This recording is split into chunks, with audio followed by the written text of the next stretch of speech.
Hello नमस्कार, मैं सौरभ मिश्रा आपका हार्दिक स्वागत और अभिनंदन करता हूं। अगर आप भी यूपी टेट 2026 के लिए अप्लाई किए हैं और परेशान हैं, अब तक आपने तैयारी नहीं कर पाया तो बिल्कुल सही जगह है। अगर आपने तैयारी किया हुआ है, रिवीजन चाहते हैं तो आपके लिए रामबाण है। अगर आप बिल्कुल नहीं पढ़े हैं, ये लास्ट के 10-12 दिन मुझे फॉलो कर लीजिएगा, आपका गारंटी लेता हूँ यूपी टेट पास हो जाएगा।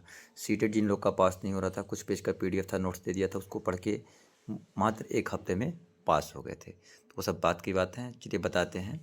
तो अगर आप यूपी टेट क्वालिफाई करना चाहते हैं या किसी भी स्टेट का टेट क्वालिफाई करना चाहते हैं, सीटेट क्वालिफाई करना चाहते हैं, तो सबसे पहले आपका पीवाईक्यू पकड़ होना बहुत ज़रूरी है।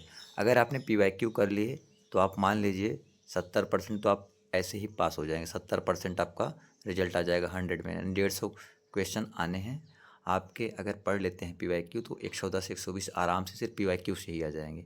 पीवाईक्यू का मतलब ये होता है सिर्फ क्वेश्चंस लगा लिए। पीवाईक्यू का मतलब ये होता है कि उसकी व्याख्या को समझेंगे, कुछ उसमें जो फैक्ट्स होंगे एक्स्ट्रा उनको समझेंगे। तो इसी कड़ी में आज हम यूपी टेट 2011 के ऑल सब्जेक्ट के महामैराथन को कंप्लीट करने जा रहे हैं। अगर आपके पास पेशेंस हो, आप तैयारी को लेकर सीरियस हैं, तो आप वीडियो पे एंड तक बने रहिएगा।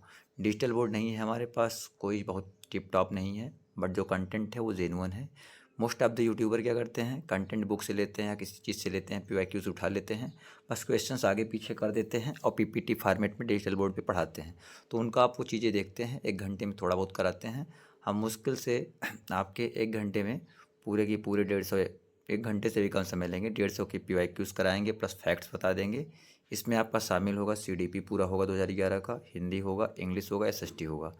ये सिर्फ क्वेश्चंस नहीं होंगे, इनसे आप तरीका समझेंगे पेपर कैसे टैकल किया जाता है, जो क्वेश्चंस नहीं आते उनको कैसे सॉल्व किया जाता है। तो चलिए बिना देर किए शुरू करते हैं। वीडियो पे एंड तक बने रहिएगा, अगर नए हैं तो सब्सक्राइब कर लीजिए। तो चलिए शुरू करते हैं। 2011 के जो नवंबर में यूपी टेट हुआ था, ये जूनियर लेवल के लिए है, 6 to 8 के लिए है। तो आप सभी को पता है कि सीडीपी 30 नंबर का 30 क्वेश्चंस अनिवार्य हैं। उसके बाद हिंदी 30 क्वेश्चंस अनिवार्य हैं। सेकंड लैंग्वेज किसी ने इंग्लिश चूज किया होगा, किसी ने संस्कृत चूज किया होगा, किसी ने उर्दू। तो आप अपने अकॉर्डिंग जो आपने चूज किया होगा उस अकॉर्डिंग आपको पेपर देना है। और सोशल साइंस और मैथ वालों का मैथ और साइंस रहता है। तो इसमें हम सोशल साइंस ग्रुप के कवर करेंगे क्वेश्चंस को। अगर आपका सोशल साइंस ना हो तो हिंदी, इंग्लिश, सीडीपी तक देख सकते हैं, उसको आप स्किप कर सकते हैं। तो पीवाईक्यू इतना ज़रूरी है कि अगर पीवाईक्यू आप कर लेते हैं तो पेपर आप बिना कुछ किए हुए आप निकाल लेंगे, तरीका भी पता चल जाएगा। और कई बार क्या होता है, आप बुक से पढ़ना नहीं चाहते हैं बट वीडियो देख के पढ़ लेते हैं। तो डिजिटल बोर्ड नहीं है बट कंटेंट एकदम दमदार है, एकदम आप जानते हैं पीवाईक्यू बेस्ड पे है। तो चलिए शुरू करते हैं। इसमें चैप्टर वाइज रहेगा, chapter wise, topic wise, unit wise है। तो यूनिट फर्स्ट बाल विकास और शिक्षा शास्त्र है, चाइल्ड डेवलपमेंट एंड पेडागॉजी है। उसके क्वेश्चंस को करते हैं और क्या क्या बन सकते हैं वो सब बताएंगे। चलिए शुरू करते हैं। नंबर 1 क्वेश्चन देखते हैं। बुनियादी स्तर पर मातृभाषा में शिक्षा देना बेहतर है क्योंकि यह। तो जाहिर सी बात है बच्चों में आत्मविश्वास का विकास करेगा, अधिगम को सरल बनाएगा, बौद्धिक विकास में सहायता करेगा, प्राकृतिक वातावरण बच्चों के सीखने में सहायता करेगा। तो मातृभाषा में शिक्षा इसलिए देना चाहिए क्योंकि अधिगम को सरल बनाता है। अधिगम मतलब क्या होता है, लर्निंग। अब बुनियादी मतलब क्या होता है, बुनियादी मतलब होता है प्राथमिक स्तर पर यानी प्राइमरी लेवल पर बच्चों को मातृभाषा में शिक्षा देना बेहतर होता है क्योंकि इससे वे अपने आसपास के वातावरण के बारे में जल्दी सीख जाते हैं। आवाज़ की समस्या हो तो अपने अकॉर्डिंग कम ज़्यादा कर लीजिएगा, बढ़ा लीजिएगा क्योंकि आवाज़ कम होगा। सिर्फ मैं बाहर बना रहा हूँ, माइक वगैरह कुछ लिया नहीं हूँ। और स्पीड अपने अकॉर्डिंग कम ज़्यादा कर लीजिएगा, बहुत कम समय में बहुत कुछ कराएंगे। दूसरा देखते हैं, श्यामपट्ट पर लिखते समय सबसे महत्वपूर्ण क्या है। अच्छी लिखावट, लेखन में स्पष्टता, बड़े अक्षरों में लिखना, छोटे अक्षरों में लिखना। देखिए अगर इस टाइप के क्वेश्चंस आ जाएँ तो आपको ये नहीं देखना है कि अच्छी लिखावट हो। अच्छी लिखावट से क्या मतलब है, अगर आप बहुत अच्छी लिखावट लिख दें और सही चीज़ें लिखें ना तो क्या कोई मतलब रह जाएगा, नहीं। लेखन में स्पष्टता होना चाहिए। अगर श्यामपट्ट में लेखन का सबसे महत्वपूर्ण घटक क्या होता है, लेखन में स्पष्टता यानी क्लैरिटी होना चाहिए। जब क्लैरिटी रहेगा तो बच्चे श्यामपट्ट पर लिखी गई जो विषय वस्तु होगी उसे आसानी से और सही ढंग से समझ पाएंगे। चलिए थर्ड नंबर देखते हैं।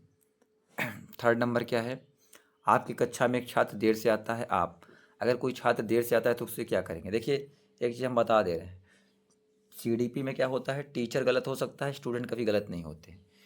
तो दंड वगैरह या जिससे स्टूडेंट को प्रॉब्लम हो वो सारी चीज़ें कभी आंसर नहीं होती हैं। तो इनका करने का मतलब है कि सीधा पहले मैं अपना तरीका बताता हूँ कैसे सॉल्व किया जाता है और क्वालिफाई वाला तरीका बताता हूँ कैसे हम लोग क्वालिफाई करते हैं। तो जहाँ दंड रहे वो ऑप्शन गलत हो जाएगा। अभिभावक को सूचित करेंगे, मतलब अभिभावक को करेंगे तो अभिभावक पीटेंगे बच्चे को, तो ये भी गलत हो जाएगा। उस पर कोई ध्यान नहीं देगा। ध्यान क्यों नहीं देंगे, ध्यान देना जरूरी है। कारण जानने की चेष्टा करेंगे, तो 3 गलत हो गया, तो ऑप्शन सी सही हो गया। तो हमेशा स्टूडेंट के हित की बात करेंगे, टीचर के हित की बात नहीं करेंगे। स्टूडेंट को समझाने का प्रयास करेंगे, दंड देने का प्रयास नहीं करेंगे। 4 नंबर देखते हैं, विद्यालय में विद्यार्थियों को कैसे प्रेरित करना उचित है। अब प्रेरित मतलब कैसे मोटिवेट करना चाहिए। चुने गए अध्ययन द्वारा, मतलब चुन लिया जो उसी को कर देंगे। गहन अध्ययन द्वारा, स्वर अधिगम द्वारा नहीं, प्रासंगिक अध्ययन द्वारा। विद्यालय में विद्यार्थियों को प्रासंगिक अध्ययन द्वारा अभिप्रेरित किया जा सकता है। यहाँ प्रासंगिक अध्ययन का तात्पर्य पता है किससे होता है। ऐसे अध्ययन से होता है, अधिगम, ऐसे अध्ययन अधिगम से होता है जो बच्चों के जीवन संबंधित हो और उनके भविष्य में उपयोगी हो। जब शिक्षक विद्यार्थियों को उनके वास्तविक जीवन संबंधित विषय वस्तु का अध्यापन कराते हैं या करते हैं तो विद्यार्थी अधिगम में रुचि लेते हैं। विद्यार्थी का इंटरेस्ट होगा तभी तो पढ़ पाएगा। 5 नंबर देखते हैं, शिक्षा का उद्देश्य होना चाहिए। शिक्षा का उद्देश्य क्या होना चाहिए, तो विद्यार्थियों में व्यवसाय कुशलता का विकास करना। व्यवसाय कुशलता से क्या लेना देना है, सामाजिक जागरूकता से भी कोई नेता थोड़ी नहीं बनना है उसे। विद्यार्थियों को परीक्षा के लिए तैयार करना, सिर्फ परीक्षा के लिए तैयार नहीं करना होता है, उसे परीक्षा के आगे भी जीवन होता है। एग्जाम में पास होना कोई बड़ी बात नहीं है, लाइफ में पास होना बड़ी बात है। तो व्यवहारिक जीवन के लिए विद्यार्थियों को तैयार करना। हमेशा देखिए कि कैसे करना है। आप रॉन्ग काट देंगे तो राइट ऑटोमेटिक सही हो जाएगा। विद्यार्थी में अवांछित व्यवहार को किंचित परिवर्तन करने में सबसे प्रभावी पद्धति है, तो सबसे प्रभावी विद्यार्थी को दंड देना। देखिए दंड जहाँ आया तुरंत गलत, कभी भी ध्यान दीजिएगा जहाँ दंड आएगा अभिभावकों को सूचित उचित करेंगे तो अभिभावक मारते पीटते हैं, बचपन में आप भी मार खाए होंगे, स्कूल नहीं जाते होंगे, तो ये सारी चीज़ें गलत हो जाएगी। उपेक्षा भी नहीं कर सकते, उपेक्षा करेंगे किसी की स्टूडेंट की, मतलब क्रिटिसाइज करेंगे नहीं। अवांछित व्यवहार कारण को ढूंढना, हमेशा कारण को पता लगाने का काम करेंगे, फिर उसके उपचार के बारे में सोचेंगे। 7 नंबर देखते हैं, आपको शिक्षक दिवस पर कुछ विद्यार्थियों ने एक बधाई पत्र भेजा, आप क्या करेंगे। मान लीजिए आप सपोज करिए आप टीचर हैं और कुछ विद्यार्थियों ने आपको शिक्षक दिवस पे गिफ्ट दिया है, तो आप क्या करेंगे। कुछ नहीं करेंगे। अरे क्यों कुछ नहीं करेंगे, उन्हें धन्यवाद देंगे। धन्यवाद देंगे तो उन्हें मोटिवेशन मिलेगा, उन्हें अच्छा लगेगा। उन्हें पैसों बर्बादी के लिए नहीं बोलेंगे, उन्हें बदलने में शुभकामनाएं नहीं देंगे। आप क्या करेंगे, धन्यवाद देंगे, थैंक यू बेटा, ठीक है। 8 नंबर देखते हैं। 8 नंबर, जब एक विद्यार्थी असफल होता है तो समझा जाता है कि पद्धत असफल है, शिक्षक असफल है, पाठ्यपुस्तकें असफल है या व्यक्तिगत असफलता है। जब विद्यार्थी असफल होता है तो क्या समझते हैं लोग कि यह वैयक्तिक असफलता है, यानी इंडिविजुअल फेलियर है। जब एक विद्यार्थी असफल होता है तो समझा जाता है कि यह व्यक्तिगत असफलता है। विद्यालयों में विद्यार्थियों की असफलता के बारे में निम्न कथन सही है। पहला क्या होता है, जान लीजिए, विद्यार्थी असफल होते हैं क्योंकि शिक्षण उस तरीके से नहीं किया जा सकता और उनके लिए जो उनके लिए सार्थक हो। विद्यार्थी असफल होते हैं क्योंकि विद्यालय व्यवस्था प्रत्येक विद्यार्थी की आवश्यकताओं और अभिरुचियों को ध्यान नहीं रखती है। 9 नंबर देखते हैं, किसी विद्यार्थी की सबसे महत्वपूर्ण विशेषता है, तो क्या विशेषता है, उत्तरदायित्व की अनुभूति, ईमानदारी, सहभागिता, आज्ञाकारिता। तो आज्ञाकारिता होता है विद्यार्थी की सबसे महत्वपूर्ण विशेषता, आज्ञाकारिता होता है। आज्ञाकारिता मानव व्यवहार में सामाजिक प्रभाव का एक रूप है जिसे एक व्यक्ति स्पष्ट निर्देशों या किसी प्राधिकारी व्यक्ति के आदेशों का पालन करता है। एक बालक अपने माता पिता, शिक्षक तथा अपने बड़ों से, मतलब जो बड़े लोग होते हैं उनसे आज्ञा मांगता है, उन आज्ञा का पालन करता है। चलिए 10 नंबर देखते हैं, आप किसी कक्षा में पाठ पढ़ाते हैं और एक विद्यार्थी विषय से असंबद्ध एक प्रश्न पूछता है। मान लीजिए आप टीचर उचर होंगे, मान लीजिए आप पढ़ा रहे हैं, क्या पता गवर्नमेंट टीचर हो जो वीडियो देख रहे हैं, या प्राइवेट स्कूल में पढ़ा रहे हैं, कोचिंग पढ़ा रहे हैं, कुछ कर रहे हो आप। तो मान लीजिए कोई आपका स्टूडेंट है, आपसे टॉपिक से हट के कुछ सवाल पूछता है, तो आप क्या करेंगे बताइए। तो अब क्लास चल रही है, कई बच्चे हैं, तो आप क्या करेंगे, उसे असंबद्ध प्रश्न पूछने की अनुमति देंगे नहीं, असंबद्ध प्रश्न पूछने की अनुमति नहीं देंगे, दोनों भी गलत है। दे भी नहीं सकते, नहीं भी दे सकते। अगर दे देंगे तो और इरिलेवेंट क्वेश्चन पूछने लगेंगे, और नहीं देंगे तो ये होगा कि सर को आता नहीं है। गैर अनुशासित समझ कर दंडित करेंगे, दंडित जहाँ आएगा वो गलत हो जाता है। कक्षा के बाद प्रश्न का उत्तर देंगे, कहेंगे कि आप क्लास के बाहर पूछ सकते हैं कोई डाउट हो, ठीक है।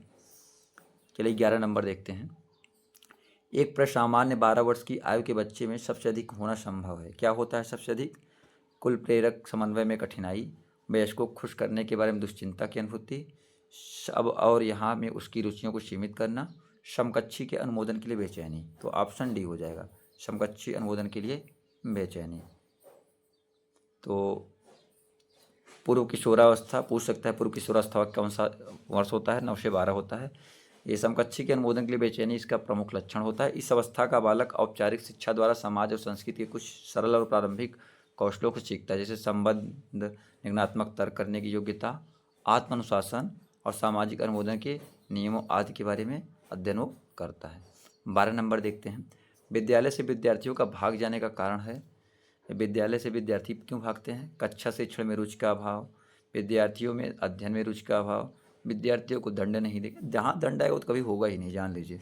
समस्या के प्रति शिक्षकों की निर्दय अभिवृत्ति, जब शिक्षक ध्यान नहीं देते समस्याओं के प्रति तो बच्चे भागते हैं। तो अगर भागने की प्रवृत्ति है तो 3-4 चीज़ें हो सकती हैं, देख लीजिए कि समस्याओं के शिक्षकों की असंवेदनशील रवैया, विद्यालय के वातावरण का अप्रजातांत्रिक वातावरण ठीक नहीं होना, छात्रों में सुरक्षा की भावना का अभाव, शिक्षण कार्य का सुचारू रूप से न चलना। चलिए 13 नंबर देखते हैं, विद्यार्थियों में श्रम की स्फूर्ति का विकास करने के लिए क्या चाहिए? तो समय समय पर विद्यार्थियों को श्रम करने का अवसर देना पड़ेगा, ठीक है। 14 नंबर देख लेते हैं, बाल विकास की परिभाषा का अध्ययन क्षेत्र है। डायरेक्ट आंसर बताएंगे जहाँ रहेगा। तो कई बार क्या होता है, टेट में क्या होता है, जो सबसे बड़ा आंसर रहता है वही आंसर हो जाता है ऑप्शन। तो किसी बच्चे के संज्ञानात्मक, सामाजिक तथा दूसरे सामर्थ्यों के क्रमिक विकास के लिए उत्तरदायी होगा। तो मैंने बिना देखे डी मार दिया। टेट, यूपी, टेट, सीटेट पढ़ने की चीज़ें नहीं है। इसमें क्या है कि जितना आपके पास प्रेजेंस ऑफ माइंड है उतना आप कर सकते हैं, और अगर एलिमिनेट करने की क्षमता ज़्यादा है या सीख लेते हैं तो आप आराम से पेपर पास कर ले जाएंगे, 120 नंबर पाएंगे। प्राथमिक शिक्षक के लिए बाल मनोविज्ञान का ज्ञान आवश्यक है, क्योंकि यह बच्चों को अनुशासित बनाने में सहायता करता है, परीक्षा परिणाम में उन्नति होती है। चलिए आगे देख लेते हैं 2 विकल्प। यह बच्चों को प्रेरित करने के लिए सुविधाजनक तरीका बन जाता है, या बच्चों के व्यवहार को समझने में शिक्षक की सहायता करता है। तो ऑप्शन डी हो जाएगा, ठीक है। 16 नंबर देख लेते हैं, मानवीय मूल्यों जो प्रकृति में सार्वत्रिक हैं के विकास का अर्थ है। तो अंगीकरण, क्या है? अंगीकरण। राधा कुमुद मुखर्जी ने लिखा है मूल्य समाज द्वारा मान्यता प्राप्त इच्छाएं एवं लक्ष्य हैं, जिनका अंतरीकरण सीखने या सामाजिकरण की प्रक्रिया के माध्यम से होता है, और जो बाद में व्यक्तिनिष्ठ मानता अभिलाषाएं बन जाती हैं। अर्थात अगर बात किया जाए तो मानवीय मूल्यों का पीढ़ी दर पीढ़ी यानी जनरेशन बाय जनरेशन अंगीकरण होता रहता है। जैसे जो दादा करते थे वो चीज़ पुत्र, फिर पुत्र का पुत्र। अपने विद्यार्थियों को समझने के लिए एक शिक्षक में अच्छी जानकारी होनी चाहिए। बाल मनोविज्ञान की बच्चों को बिल्कुल होना चाहिए। जब बाल मनोविज्ञान की जानकारी रहेगी तो उनके बिहेवियर को समझेंगे, बच्चों को समझने की प्रवृत्ति की, और बच्चे को समझेंगे, उनका रवैया समझेंगे। विषय वस्तु के प्रति विद्यार्थियों के मत की कि उनको कौन सा इंटरेस्टिंग सब्जेक्ट लगता है, उनकी रुचि क्या है, उपरोक्त सभी की। तो उपरोक्त सभी की इसका आंसर हो जाएगा। 18 नंबर देख लेते हैं। 18 नंबर क्या है, निम्न में से किस स्तर में बच्चे अपने समकक्षी वर्ग के सक्रिय सदस्य बनते हैं? तो ये बनते हैं बाल्यावस्था में। किस में बनते हैं? बाल्यावस्था में। आपने भी देखा होगा बाल्यावस्था में अपने समकक्षी वर्ग के सक्रिय सदस्य बन जाते हैं। बच्चों का एक टोली हो जाता है, ग्रुप हो जाता है, और वो अपना अधिक से अधिक समय दूसरे बालकों के साथ खेलने में, टहलने में, घूमने में, इस चीज़ में बिताते हैं, साइकिल वाइकल चलाने में, ठीक है ना। 19 नंबर देख लेते हैं। 19 नंबर क्या है, मनोचित्रण का संदर्भ है। तो मनोचित्रण का संदर्भ क्या है? मन के प्रकार का अन्वेषण होता है। जोखिम भरे कार्य बिल्कुल गलत हो गया। अर्थग्रहता ये बिल्कुल नहीं होगा। मन का चित्र खींचना, क्या होता है चित्र खींचना? अन्वेषण, ठीक है ना। 20 नंबर देखते हैं, प्रतिभाशाली होने का संकेतक निम्न से क्या नहीं है? विचारों में सृजनात्मकता, दूसरों के साथ लड़ना, अभिव्यक्ति में अनूठापन, कौतूहल। दूसरों के साथ लड़ना थोड़ी होगा। विचारों में सृजनात्मक क्रिएटिविटी होना चाहिए, ये पता चलता है प्रतिभाशाली है। अभिव्यक्ति में अनूठापन, कौतूहल होता है, ये सारी चीज़ें, ठीक है। दूसरों के साथ लड़ना नहीं होता। और उच्च बुद्धि लब्धि क्या होता है? IQ लेवल 130 प्लस होता है, ठीक है, ये भी पूछ सकता है। चलिए 21 नंबर क्वेश्चन देख लेते हैं। 21 नंबर क्वेश्चन क्या है, बालिका शिक्षा को महत्ता देना उचित है क्योंकि बालिकाएं बालकों से अधिक बुद्धिमती होती हैं? नहीं, इसमें कंपेरिजन की बात नहीं है। बालिकाएं बालकों से अल्पसंख्यक होती हैं, उनके कम, ये भी नहीं है। अतीत में बालिकाओं को बुरी तरह से विभेदित किया जाता है, ये भी नहीं है। किसी सामाजिक परिवर्तन के नेतृत्व में केवल बालिकाएं ही समर्थ होती हैं, बिल्कुल। सामाजिक परिवर्तन होता है तो बालिकाएं उसमें समर्थ होती हैं। इसमें लैंगिक भेदभाव में कमी भी आती है। जैसे आपने रानी लक्ष्मीबाई वगैरह को देखा होगा, इन्होंने सामाजिक परिवर्तन और देश के लिए क्रांतिकारी परिवर्तन किया। समन्वित शिक्षा सफलता निर्भर करती है। समन्वित शिक्षा किस पे निर्भर करती है? समुदाय के समर्थन पे, कि जब कोई समुदाय समर्थन देता है तो ये समन्वित शिक्षा क्या होती है? एक इसका पॉजिटिव आउटकम निकलता है। 23 नंबर देख लेते हैं। 23 नंबर क्या है, अधिगम से संबंधित किसी विद्यार्थी की समस्याओं का सबसे अच्छा उपचार है। क्या है उपचार? कठोर परिश्रम का सुझाव, कठोर परिश्रम थोड़ी नहीं कराएंगे, हमेशा बच्चों के लिए हल्का काम कराएंगे जिसमें मेहनत कम हो। ग्रंथालय में निश्चित देने भी नहीं है। निजी शिक्षण का सुझाव, अरे प्राइवेट का थोड़ी नहीं करेंगे तो और बच्चे जो गरीब होंगे वो कैसे पढ़ पाएंगे, तो क्या करेंगे, निदानात्मक शिक्षण देंगे। चलिए 24 नंबर देख लेते हैं। एक शिक्षक विद्यार्थियों को अनुप्रेरित कर सकता है पुरस्कार देकर, सही मार्गदर्शन देकर के, उदाहरण देकर के, कक्षा में भाषण देकर के, सही मार्गदर्शन करा करके। एक शिक्षक शिक्षार्थियों को सही मार्गदर्शन उपलब्ध करा करके अधिगम के लिए अनुप्रेरित कर सकता है, अर्थात विद्यार्थियों द्वारा दिए गए अधिगम कार्यों के परिणामों और दुष्परिणामों के बारे में बताकर उन्हें अनुप्रेरित करता है। 25 नंबर देख लेते हैं। यदि कोई विद्यार्थी आपका सम्मान नहीं करता है तो आप क्या करोगे। मान लीजिए आप टीचर हो, ठीक है, और आप पढ़ा रहे हैं या मैडम हो आप, कोई विद्यार्थी आपका सम्मान नहीं करता तो उसकी उपेक्षा करोगे, नहीं, आप टीचर की हैसियत से ऐसा नहीं कर सकते। परीक्षा में कम अंक दोगे, ये तो बहुत बेवकूफ़ी है, ऐसा कभी नहीं करना चाहिए टीचर को। उसके अभिभावकों से बात करेंगे, उसे डांटेंगे भी नहीं, उसके अभिभावकों से बात करेंगे और समस्या के बारे में बताएंगे। के लिए आगे देख लेते हैं। 26 नंबर देखते हैं। शिक्षण का सत्तावादी स्तर है, क्या है, तो ये शिक्षक केंद्रित है। भाई सत्तावादी शिक्षक सत्तावादी नहीं होना चाहिए, बात हमेशा स्टूडेंट सेंटर्ड होना चाहिए, टीचर सेंटर्ड नहीं होना चाहिए। लेकिन यहाँ पे शिक्षण का सत्तावादी की बात किया गया है, पूछता है तो शिक्षण का सत्तावादी स्तर उसे बोलते हैं जब शिक्षक केंद्रित होता है, जब शिक्षा प्रजातांत्रिक स्तर छात्र केंद्रित होता है। और शिक्षा का प्रजातांत्रिक यानी जब छात्र केंद्रित होता है। सबसे बढ़िया स्तर कौन होता है, शिक्षक का प्रजातांत्रिक स्तर, इसमें अराजकता नहीं होती है और शिक्षक केंद्रित में अराजकता होती है। 27 नंबर देखते हैं। चरित्र का विकास होता है इच्छा शक्ति द्वारा, बर्ताव एवं व्यवहार द्वारा, नैतिक द्वारा, उपरोक्त सभी के द्वारा। तो इच्छा शक्ति से भी होता है, बर्ताव बिहेवियर से मतलब बिहेवियर से होता है, नैतिकता इथिकली भी होता है, तो उपरोक्त सभी के द्वारा होता है। तो जो कैरेक्टर है चरित्र का विकास होता है, विल पावर से होता है, बिहेवियर से होता है, और मोरालिटी या इथिकली से होता है, इथिकल से होता है। निम्न में से कौन सा शिक्षण अधिगम का स्तर नहीं, यानी लर्निंग की बात कर रहे हैं, एजुकेशन लर्निंग की बात कर रहे हैं। विभेदीकरण स्तर, स्मृति स्तर और चिंतनशील स्तर, समझ स्तर। देखिए स्मृति स्तर भी है, समझ स्तर भी है, चिंतनशील भी है, लेकिन विभेदीकरण स्तर इसका नहीं है।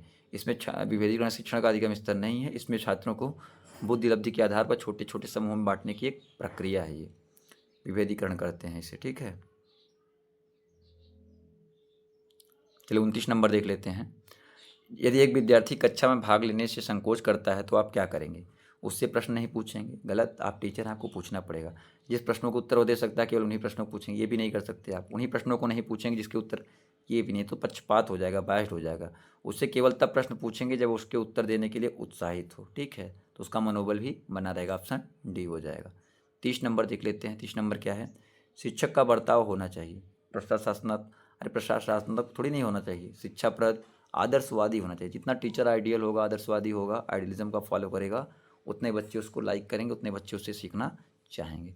इसी के साथ 30 आपके ये क्वेश्चन समाप्त हुए CDP के, और ये सारे 2011 के PYQ हैं। इनमें कुछ फैक्ट्स एक्सप्लेनेशन भी हमने बताया। अब चलिए हिंदी को देख लेते हैं।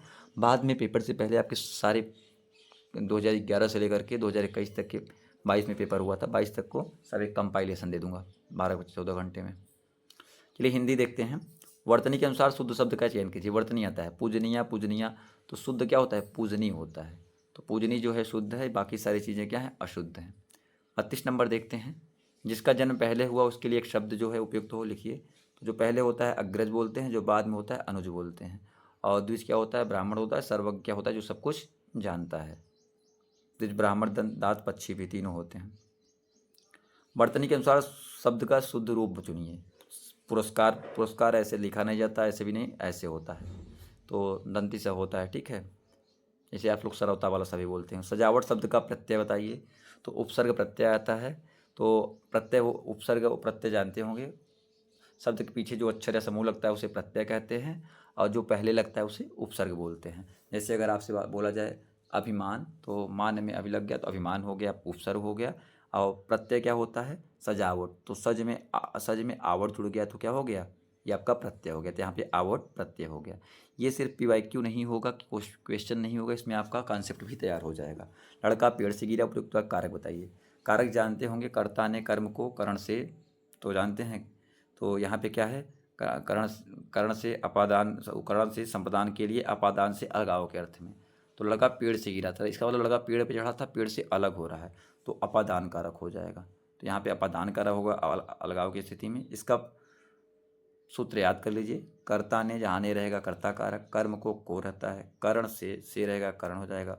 संप्रदान के लिए एक से और रहता है, जब अलग होने के, जैसे पेड़ से पत्ते गिरते हैं, लड़का पेड़ से गिरा, जब कोई अलग होती है चीज़ें अपादान होता है। काकी के रे रारी रे संबंध कारक, अधिकरण में पर अधिकरण कारक, संबोधन है अरे अजी आदि। ये 36 नंबर देख लेते हैं। चौराहा का कौन सा समास है? तो जहाँ पे जो 4 राहों का समूह होता है उसे चौराहा बोलते हैं, द्विग समास है। अगर संख्या की बात किया जाए, देखिए हम कॉन्सेप्ट बीच में बताएंगे, क्योंकि अलग से पढ़ाएंगे टाइम है नहीं ज़्यादा आपके पास। तो अगर संख्या आ जाए, जहाँ पे संख्या आ जाए वहाँ पे द्विग समास होता है। जैसे चौराहा, तिराहा, त्रिभुज, चतुर्भुज, 3 भुजाओं का समूह, त्रिकोण, 3 कोणों का समूह। तो जहाँ पे संख्या रहे वो द्विग होता है, और जहाँ पे डैश या और लगा रहे, जैसे माता पिता, भाई बहन, दिन रात, ये द्वंद्व हो जाएगा। फिर बहुब्री का और तत्पुरुष का अगले हेड उस पर बता देंगे। जैसे आ जाता है आपका आ जाता है नीलकंठ, आ जाता है नीलकमल, आ जाता है, फिर तत्पुरुष भी ऐसे बता देंगे। ठीक है, संख्यावाची रहता है, द्विग होता है। पुत्री का पर्यायवाची शब्द नहीं है। देखिए तनय क्या होता है? पुत्र का होता है। आत्मजा, सुता, दुहिता, जहाँ पे आ का मात्रा लगा रहता है पुत्र वाले पर्यायवाची में, पुत्री की पर्यायवाची हो जाती है। तो पुत्री की पर्यायवाची को देख लेते हैं। सुता, आत्मजा, दुहिता, बेटी, तनुजा, तनया, ये सब क्या है? पुत्री के पर्यायवाची। जबकि तनय क्या है? पुत्र का है। पुत्र के और पर्यायवाची देख लीजिए, बेटा, सुत, आत्मज, तनुज आदि। 38 नंबर देख लेते हैं। कौन सा शब्द कमल का पर्यायवाची शब्द नहीं है? तो सलील कमल का नहीं है, सरोज, अरविंद, पंकज ये आपके कमल के हैं। तो कमल के पर्यायवाची को देख लीजिए, जरूर नहीं यही आए, लेकिन जो व्याख्या में है उसमें से एक ठो आ सकता है। तो अरविंद, पंकज, जलज, सरोज, सतदल, अंबुज, नलिन, ताम्रस, ये सब क्या हैं? कमल के पर्यायवाची हैं। और सलील जल का पर्यायवाची होता है। जल के पर्यायवाची और जान लीजिए, नीर, उदक, पानी, अम्ब, तोय, जीवन, वार, मेघपुष। एक ट्रिक बता दे रहे हैं, आप पढ़ लीजिएगा, एक पर्यायवाची 4 याद कर लेंगे। नीर, अम्ब, तोय, ये याद करिए, सब जल के पर्यायवाची। इसमें लास्ट में ज लगा देंगे, ज मतलब जन्म लेने वाला। नीरज, अम्बुज, तोयज, बारिज, पयोज, तो क्या हो जाएगा? कमल हो जाएगा। और द लगा देंगे तो बादल। नीरद, अम्बुज, तोयद, बारिद, तो क्या हो जाएगा? द मतलब देने वाला, बादल पानी देता है। और धी लगा देंगे तो समुद्र हो जाएगा। जैसे नीरज, तोयद, अम्बुज, पय, और हटा देंगे तो पानी का हो जाएगा। यानी पानी के पर्यायवाची में, जल के पर्यायवाची में, मतलब पानी के पर्यायवाची में, यानी जल, नीर, अम्बु, तोय में ज लगाने से कमल बन जाएगा, द लगाने से बादल बन जाएगा, धी लगाने से समुद्र बन जाएगा। चलिए 39 नंबर देख लेते हैं। जिसकी मति झट सोचने वाली हो उसके लिए एक शब्द है। जैसे जो तुरंत सोच लेता है, ठीक है, जो तुरंत सोच लेता है। कुशाग्र बुद्धि, कुशाग्र बुद्धि मतलब तेज बुद्धि होता है। ये तो होने से रहा, दो कन्फ्यूजन हो जाएंगे। आप दूरदर्शी जानते हैं, दूर तक सोचने वाला, ये तो होगा नहीं। आप इसमें कन्फ्यूजन हो जाएंगे। ठीक है, तो प्रत्युत्पन्न मति, ये क्या होता है? झट से सोचने वाला, इसका मतलब दिमाग तुरंत। तो जिसका मत झट से सोचने वाला हो उसे क्या बोलते हैं? प्रत्युत्पन्न मति बोलते हैं। जिसकी बुद्धि कुश की अग्र नोक की तरफ पहनी हो उसे कुशाग्र बुद्धि बोलते हैं। जिसकी दृष्टि दूर तक जाए उसे दूरदर्शी बोलते हैं। निर्गुण का संधि विच्छेद बताइए। तो निर्गुण आपका विसर्ग संधि है, निह प्लस गुण से बना है। विसर्ग का चिन्ह ये होता है। तो विसर्ग के साथ स्वर या व्यंजन के मेल से जो विकार उत्पन्न होता है उसे विसर्ग संधि कहते हैं। थोड़ा नियम भी देख लीजिए। यदि विसर्ग के पहले अ या आ को छोड़कर कोई दूसरा स्वर आए, तो विसर्ग के बाद कोई स्वर हो या किसी वर्ग का तीसरा, चौथा, पांचवा वर्ण हो, तो य, र, ल, व हो तो विसर्ग के स्थान पर र हो जाता है। तो देखिए तीसरा आपका ग आया, देखिए ग आया, और यहाँ पे इसलिए उड़ंतु र हो गया, निर्गुण हो गया। थोड़ा तेज़ तो नहीं बोल रहे हैं, मतलब स्पीड तो तेज़ नहीं चल रहा है, बट 150 क्वेश्चंस कराने जानते हैं आप लोग। निम्नलिखित 150 के अलावा ऐसे पूरे करा देंगे 2021 तक के, आपका पूरा PYQ तैयार हो जाएगा। प्लस एक PPT के माध्यम से CDP का 4 घंटे का पूरा थ्योरी करा देंगे, और हिंदी का भी करा देंगे। तो इससे आपका पूरा क्या हो जाएगा? 120 में 120 पा जाएंगे क्वेश्चंस। तो चैनल को सब्सक्राइब कर लीजिएगा, जिससे आपके आने वाले वीडियोज़ की नोटिफिकेशन आपको मिलते रहें। निम्नलिखित शब्दों के दिए गए विकल्पों में तत्सम शब्द चयन कीजिए। तत्सम तद्भव क्या होता है? जहाँ पे सरोदा वाला स्वर रहता है, जैसे दंती से बोलते हैं, वो आपका मोस्टली तद्भव ही होता है, तत्सम आपका नहीं होता है। तो कलश नहीं होगा, कलश, कलश आपका क्या है? तत्सम है। तो कलश शब्द तत्सम का उदाहरण है। संस्कृत के वे शब्द जो बिना किसी परिवर्तन के हिंदी में प्रयुक्त होने लगते हैं उन्हें तत्सम कहते हैं, और जो हिंदी में प्रयुक्त होते हैं वो क्या होते हैं? तद्भव होते हैं। निम्नलिखित वाक्यों में शुद्ध रूप चुनिए। हमारी सौभाग्यवती कन्या का विवाह होने जा रहा है। अरे जब विवाह ही नहीं हुआ, सौभाग्यवती कैसे हो गई? तो ये अशुद्ध हो गया आपका। हमारी आयुष्मती कन्या का विवाह होने जा रहा है, ये आपका सही है। ठीक है, और ज़्यादा देखने की जरूरत ही नहीं है। कन्या या पुत्री के लिए आयुष्मती या सौभाग्य कांक्षणी शब्द का प्रयोग होता है, जबकि सौभाग्यवती शब्द विवाहिता स्त्री, पत्नी या वधू के लिए किया जाता है। निम्नलिखित शब्द का संधि विच्छेद क्या होगा? भानुदय, तो भानु प्लस उदय संधि जब किया करिए, देखा करिए अर्थ निकल रहा है कि नहीं। आपको पता होता ना, ये भानु सूर्य का पर्यायवाची है, तो भानु होता है, और प्लस उदय तो भानुदय। ये तो सिंपल तरीका है, बाकी संधि विच्छेद करके बता दे रहे हैं। तो भानु में न में छोटा ऊ का मात्रा, उ प्लस उ, तो क्या हो गया, बड़ा ऊ हो गया। यदि आ ई उ और री के बाद सेम स्वर आए, वो नहीं वही हर्ष व दीर्घ आए, दोनों मिलके क्रमशः क्या हो जाते हैं, आ बड़ा ई बड़ा ऊ और बड़ा री हो जाते हैं। ठीक है ना, आपने पढ़ा होगा संधि विच्छेद में। निम्नलिखित वाक्यों में से शुद्ध रूप चुनिए। हमारे यहाँ तरुण नवयुवकों की शिक्षा का अच्छा प्रबंध है। ये तरुण और नवयुवक दोनों एक साथ नहीं हो सकते। तो यहाँ पे क्या है, सीधा ये दिख रहा है, शिक्षा यहाँ पे गलत लिखा है। तो हमारे यहाँ नवयुवकों की शिक्षा का अच्छा प्रबंध है। चलिए 45 नंबर क्वेश्चन देखते हैं। जो शब्द धन का पर्यायवाची नहीं है उसे चुनिए। तो द्रव्य भी होता है, संपदा भी होता है, द्रव यानी लिक्विड होता है। ठीक है ना, द्रव धन का पर्यायवाची नहीं है। धन का पर्यायवाची द्रव्य, संपदा, दौलत, जबकि द्रव समस्त तरल पदार्थों यानी लिक्विड पदार्थों के लिए यूज किया जाता है। 46 नंबर देखते हैं। लोगों ने शोरगुल करके डाकुओं को भगाया। उपरोक्त वाक्य में कारक बताइए। देखिए, शोरगुल करके, तो लोगों ने, कर्ता ने कर्म को किसको भगाया, डाकुओं को, तो क्या हो गया, आपका कर्म कारक हो गया।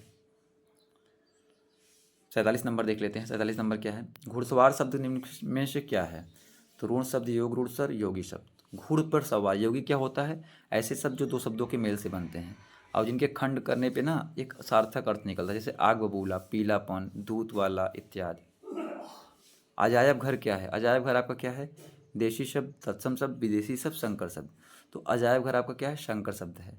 यानी संकर शब्द दो भिन्न भाषाओं के योग से बनने वाले जो शब्द होते हैं उन्हें संकर शब्द कहते हैं। इसमें अजायब अरबी भाषा का शब्द है और घर हिंदी भाषा का है। तो क्या होगा, जैसे अजायब घर, टिकट घर, बम वर्षा, अदालत घर, ये सारी चीज़ें। 49 नंबर देखते हैं। आचार का विलोम शब्द है। तो आचार का क्या होता है, अनाचार होता है। क्या होता है, अनाचार होता है। चलिए 50 नंबर क्वेश्चंस देख लेते हैं। दुस्साहस शब्द का उपसर्ग चुनिए। उपसर्ग भी मैंने पहले ही बताया था, उपसर्ग पहले जुड़ता है। तो साहस में क्या जोड़ने से दुस्साहस बनता है, दुस स यानी हलन स है, ये आधा स, तो दुस प्लस साहस यानी दुस्साहस, तो आपका क्या हो जाएगा, दुस हो जाएगा। 51 नंबर देख लेते हैं। जगन्नाथ किस संधि का उदाहरण है। तो ये आपका व्यंजन संधि का उदाहरण है। किसका उदाहरण है, व्यंजन संधि का उदाहरण है। व्यंजन से स्वर अथवा व्यंजन के मेल से उत्पन्न विकार को व्यंजन संधि बोलते हैं। यदि क च ट त प के बाद न या म आए तो क च त प म अपने पंचम वर्ण में बदल जाते हैं। पंचम वर्ण जानते हैं ना आप, जैसे क ख ग घ अंग, तो आपका पंचम है। तो त के बाद न आया, ठीक है ना, क च त प म के बाद न या म आए तो क च ट त प अपने वर्ण के पंचम वर्ण में बदल जाते हैं। तो त का पंचम वर्ण क्या होता है, न ही तो होता है, त थ द ध ना, आपने पढ़ा होगा। तो जगन्नाथ हो गया। जैसे वाकमय, क का अंग होता है, उन्नति, उन्नति, उन्नति हो गया। 52 नंबर देखते हैं। मोर का तत्सम शब्द होगा। तो मोर का तत्सम शब्द क्या है, मयूर होगा। मोर का तत्सम मयूर होगा, इसलिए विकल्प भी सही है। संस्कृत के वे शब्द जो बिना किसी परिवर्तन के हिंदी में प्रयोग होने लगते हैं उन्हें तत्सम शब्द बोलते हैं। अभिशाप शब्द में उपसर्ग बताइए। उपसर्ग के पहले होता है, प्रत्यय बाद में होता है। तो साप में क्या लगाने से अभिशाप बनता है, तो अभी, तो ऑप्शन डी हो जाएगा। 54 नंबर देख लेते हैं। वर्तनी के अनुसार शुद्ध रूप का चयन कीजिए। तो ईर्षा ऐसे लिखा नहीं जाता, ऐसे लिखा नहीं जाता, ऐसे लिखा जाता है। ठीक है। 55 नंबर देख लेते हैं। चंद्रमा का पर्यायवाची शब्द चुनिए। तो चंद्रमा का पर्यायवाची तरणि नहीं होता, निशाचर नहीं होता है, राक्षस का होता है, कृषाण भी नहीं होता, निशाकर होता है। क्या होता है, निशाकर। तो निशाकर चंद्रमा का पर्यायवाची होता है। चंद्रमा के पर्यायवाची देख लीजिए, चांद, चंद्र, हिमांशु, सुधाकर, राकेश, शशि, निशापत, ये सारे क्या हैं, चंद्रमा के पर्यायवाची हैं। जो तरण है सूर्य का पर्यायवाची है, निशाचर राक्षस का है, और निशाचर राक्षस का है, और जो आपका कृषाणु है अग्नि का पर्यायवाची। यहाँ पे किसान में स्प्रिंट हो गया। ठीक है ना। 56 नंबर देख लेते हैं। महादेव का पर्यायवाची शब्द चुनिए। तो गरुड़ ध्वज तो होगा नहीं। चंद्रशेखर, जो चंद्रमा को अपने ऊपर धारण करते हैं, यानी चंद्रशेखर। महादेव के अन्य पर्यायवाची देख लीजिए, पेपर में पूछे जा सकते हैं। शिव, शंकर, शंभु, चंद्रमौल, ये सारे महादेव के हैं। जबकि गरुड़ ध्वज यानी जिनका वाहन गरुड़ है, नारायण, विश्वम्भर, विष्णु जी के पर्यायवाची हैं। 57 नंबर क्वेश्चंस देख लेते हैं। यथाशीघ्र शब्द का समास बताइए। यथाशीघ्र, तो यहाँ पे अव्यय लग गया है। यथा क्या हो गया आपका, अव्यय हो गया, यानी जितना जल्दी हो सके, जितना शीघ्र हो सके। तो ये अव्ययी भाव समास हो गया। यथाशीघ्र में अव्ययी भाव समास होगा। यथाशीघ्र का समास विग्रह करेंगे मतलब जितना शीघ्र हो, जिसमें पूर्व पद प्रधान होता है, उत्तर पद गौड़ होता है, यानी इसमें पहला पद प्रधान होता है और वो क्या होता है, अव्ययी भाव समास होता है। यानी ऐसे भी कह सकते हैं यहाँ पे अव्यय लगा रहता है। 58 नंबर देखते हैं। महात्मा गांधी में अमूल्य गुण थे, इस वाक्य में अमूल्य शब्द है। तो अमूल्य क्या है, अमूल्य विशेषता बता रहे हैं, तो क्या है आपका विशेषण है। ठीक है, जो संज्ञा सर्वनाम विशेषता होता है विशेषण कहते हैं। 59 नंबर देखते हैं, थोड़ा जल्दी जल्दी करा रहे हैं। निम्नलिखित वाक्यों में क्रिया विशेषण युक्त वाक्य कौन सा है। मैं कल नहीं जाऊँगा, मैं यह फूल सुंदर है, वो हवा धीरे धीरे बह रही है। जब धीरे धीरे, तेज तेज, धीमे धीमे, जोर जोर, ये सारी चीज़ें आ जाती हैं तो क्या होता है, क्रिया विशेषण। तो क्रिया की विशेषता बताने वाले शब्दों क्रिया विशेषण कहते हैं। ये क्रिया की विशेषता उसकी निश्चितता तथा क्रिया के घटित होने की स्थिति के बारे में बताते हैं। क्रिया विशेषण के 4 भेद होते हैं, स्थानवाचक, कालवाचक, परिमाणवाचक, रीतिवाचक। यहाँ पे कहाँ का भी मिलता है, यहाँ पे कब का उत्तर मिलता है, यहाँ पे कितना का, यहाँ पे कैसे का उत्तर मिलता है। चलिए 60 नंबर क्वेश्चन देखते हैं। देखिए जो वीडियो पे एंड तक बना है, जिन्होंने मुझ पर विश्वास किया है, चाहे IIT हो चाहे CTET हो, जो भी हो, क्या टेलीग्राम व्हाट्सएप पे जुड़े हुए हैं, उनको मैं गारंटी के साथ कह रहा हूँ आपका सपोर्ट बढ़िया रहा। पूरा PYQ कराऊंगा प्लस थ्योरी करा दूंगा। मैं गारंटी के साथ कह रहा हूँ, आप मुझे खुद कमेंट करके बताएंगे कि सर मेरा यूपी टेट हो गया, हमने क्वालिफाई कर लिया। वो आप जानते हैं यूपी टेट क्वालिफाई होना कितना ज़रूरी है नई भर्ती के लिए, TGT या जो भी भर्ती देंगे आप। तो निश्चिंत रहिए, अगर आप भरोसा करेंगे तो आपके भरोसे पे हम खरा उतरने का प्रयास करेंगे। निम्नलिखित में योग रूढ़ शब्द चुनिए। तो योग रूढ़ मतलब जो जोड़ने से बनता है, चक्र और पाणी, तो चक्र प्लस पाणी हो जाएगा। दूध वाला मत लगा दीजिएगा पेपर में, ठीक है। तो चक्रपाण शब्द क्या है आपका, तो आपका योग रूढ़ शब्द है। योग रूढ़ वे शब्द होते हैं जो 2 या 2 से अधिक शब्दों से योग से बनते हैं, परंतु अर्थ देने में रूढ़ हो जाते हैं, योग रूढ़ कहलाते हैं। यहाँ पर चक्रपाण, चक्र प्लस पाणी यानी चक्र को हाथ में धारण करने वाला था, भगवान विष्णु जी के बारे में कहा गया है। अब चलिए अंग्रेजी बता दे रहे हैं। अगर आपका अंग्रेजी न हो तो आप परेशान न होइए, कमेंट कर देंगे तो हम ऐसे नहीं कराएंगे, अंग्रेजी छोड़ देंगे। फिलहाल अभी तो अंग्रेजी करा दे रहे हैं, क्योंकि मोस्टली लोग का हिंदी अंग्रेजी रहता है। बाद में अलग अलग से कराएंगे, हिंदी का पूरा मैराथन ला देंगे अलग से, इंग्लिश का अलग से ला देंगे, अगर संस्कृत वाले होंगे तो संस्कृत का भी ला देंगे, SST साइंस सबका ला देंगे। लेकिन फिलहाल अभी सोशल साइंस ग्रुप का है, हिंदी CDP, हिंदी इंग्लिश और सोशल साइंस कराएंगे इस वीडियो में। तो आप इंग्लिश ना हो तो आप फॉरवर्ड करके सोशल साइंस पहुँच जाइएगा। Identify the types of verb in the given sentence. He slept, तो आपको पता होना ये सेकंड है, वर्ब का सेकंड फॉर्म है। वो सो गया। आप जानते हैं वर्ब क्या होता है, ट्रांसटिव वर्ब होता है, इंट्रांसटिव होता है, यानी सकर्मक क्रिया होता है, अकर्मक क्रिया होता है। तो वह सो गया, जब क्या किसी का उत्तर मिलता है ट्रांसटिव होता है, और जब क्या किसी का उत्तर नहीं मिलता है तो इंट्रांसटिव होता है। वो सो गया, वह सो गया। क्या क्या गया, कहाँ गया, मतलब क्या गया, किसे गया, नहीं, वह सो गया। आप कहेंगे क्या गया, सो गया, नहीं, क्या गया, सो गया उत्तर नहीं मिल रहा है, क्या, ठीक है। तो इंट्रांसिटिव वर्ब हो गया, वर्ब जिसमें अभाव रहता है। अगर there is no object in the given sentence, यहाँ पे कोई ऑब्जेक्ट नहीं है और क्या किसी का उत्तर बढ़िया से ऑब्जेक्ट के थ्रू नहीं मिल पाता, इस वजह से क्या है, इंट्रांसिटिव वर्ब है। इंग्लिश के लिए टेंशन न लीजिएगा, इंग्लिश के लिए ऐसा वीडियो लेकर आऊँगा 30 में 30 आप लेकर आएंगे। इंग्लिश हिंदी हुआ और सोशल साइंस भी 60 में 60, नहीं तो 50 तो हो ही जाएगा। Choose the superlative form of fast. आप जानते हैं डिग्री में पॉजिटिव होता है, कंपैरेटिव होता है, सुपरलेटिव होता है। तो फास्ट का क्या होता है, फास्ट, फास्टर, फास्टेस्ट, यानी तेज, उससे तेज और सबसे तेज। तो क्या हो जाएगा, फास्टेस्ट सुपरलेटिव डिग्री होता है, highest form of the fast हो जाएगा। ठीक है, 63 नंबर देखते हैं। अगर कुछ समस्या हो तो आप कमेंट करके बताइएगा, आपकी समस्या का समाधान करेंगे। If the superlative is least than the positive. Least superlative degree है तो इसका पॉजिटिव क्या होता है, तो पॉजिटिव क्या होता है, लिटिल, क्या होता है, लिटिल, लेस, और क्या होता है आपका, लिस्ट होता है। तो ऑप्शन क्या हो जाएगा, लिटिल। तो पॉजिटिव फॉर्म लिस्ट सुपरलेटिव है और लिटिल पॉजिटिव है आपका, और कंपैरेटिव लेस होता है, लिटिल लेस लिस्ट होता है, लिस्ट होता है। 64 नंबर देखते हैं, 64 number, what is the comparative form of bad. तो बैड का कंपैरेटिव क्या होता है, तो आप जानते हैं बैड वर्स वर्स्ट होता है। आप डिग्री याद कर लीजिएगा, कहेंगे इसका स्पेशल क्लास ला देंगे हम। तो बैड वर्स वर्स्ट होता है, तो ऑप्शन बी हो जाएगा। बैड आपका पॉजिटिव है, कंपैरेटिव वर्स हो जाएगा और सुपरलेटिव वर्स्ट हो जाता है। ठीक है, फिल इन द ब्लैंक देखते हैं 65 number, time has already been wasted. तो फ्यू क्या होता है, कुछ नहीं होगा, मेनी नहीं होगा, ऑल ऑफ दिस भी नहीं होगा, मच होगा, क्योंकि टाइम को आप गिन थोड़ी नहीं सकते हैं। तो much time would be used here, ठीक है, यहाँ पे मच होगा। मेनी कब यूज किया जाता है, काउंटेबल नाउन्स के साथ, जिसको आप गिन सकते हैं। फ्यू कब होता है? काउंटेबल नाउन्स के साथ, और लिटिल नॉन काउंटेबल नाउन्स के साथ। 66 नंबर देखते हैं, इसमें क्या क्या स्टेटमेंट करेक्ट करा है। स्टेटमेंट पहला दिया है we considered the matter of further.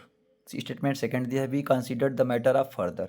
देखिए जो फर्दर होता है ये नॉन फिजिकल डिस्टेंस के लिए होता है, ये क्या होता है? फिजिकल डिस्टेंस के लिए होता है।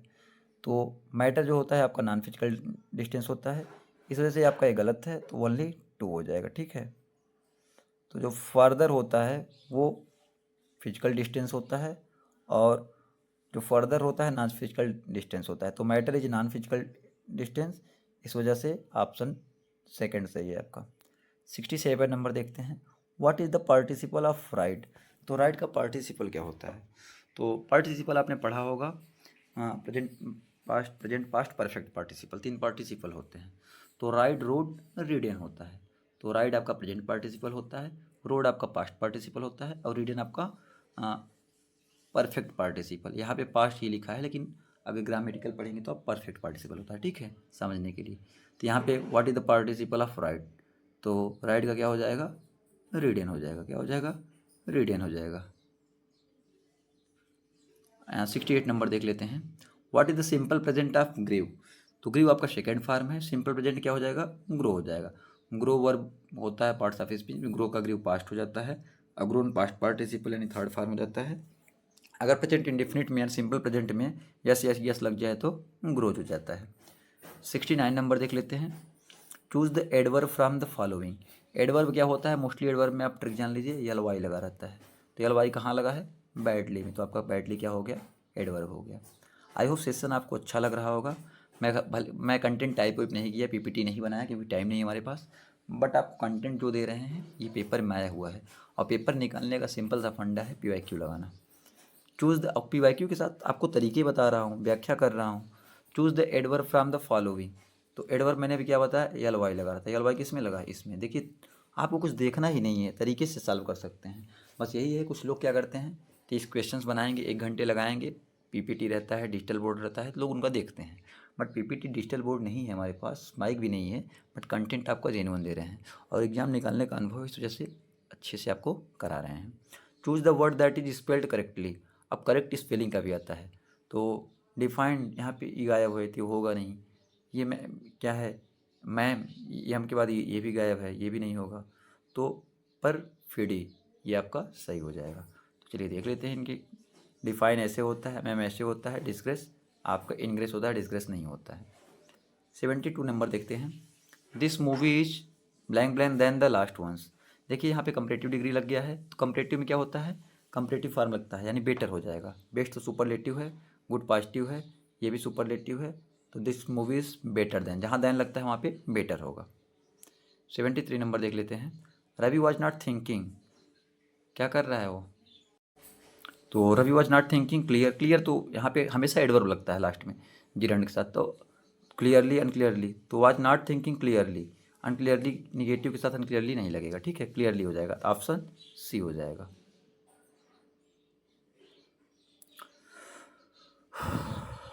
74 नंबर देख लेते हैं, choose the part where there is an error in the given sentence. बताइए कहाँ पे गलतियाँ हैं।